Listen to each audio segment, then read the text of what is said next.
আপনি কি জানেন যে জগন্নাথ দেব প্রতি বছর 15 দিনের জন্য কেন অসুস্থ হয়ে পড়েন?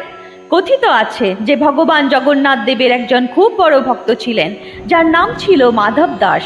উনি তার স্ত্রীর মৃত্যুর পর নিজের বাকি জীবন ভগবানকে অর্পণ করবার সিদ্ধান্ত নেন। ভগবান জগন্নাথ দেব নিজের এই ভক্তকে দেখে খুবই খুশি হতেন, তাই তিনি অনেকবার মাধব দাসকে দর্শনও দিয়েছিলেন। কিন্তু একদিন মাধব দাস অসুস্থ হয়ে পড়েন। অসুস্থতার জন্য তার শরীর শুকিয়ে যেতে শুরু করলো। তখন স্বয়ং ভগবান নিজের ভক্তের সেবা করেন। পরে যখন মাধব দাসের জ্ঞান ফিরে আসে, তখন তিনি ভগবানকে জিজ্ঞাসা করেন যে, প্রভু, আপনি তো ত্রিলোকের নাথ, আপনি চাইলে তো আমাকে একেবারেই ঠিক করে দিতে পারতেন, তাহলে আপনাকে আমার সেবা করতে হতো না।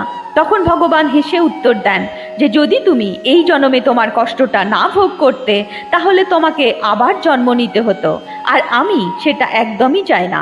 কিন্তু তোমার এখনো 15 দিনের কষ্ট ভোগ করা বাকি আছে, যেটা আমি নিজের ওপরে নিলাম। এই কারণেই ভগবান আজও 15 দিনের জন্য প্রত্যেক বছর অসুস্থ হয়ে পড়েন। জয় জগন্নাথ।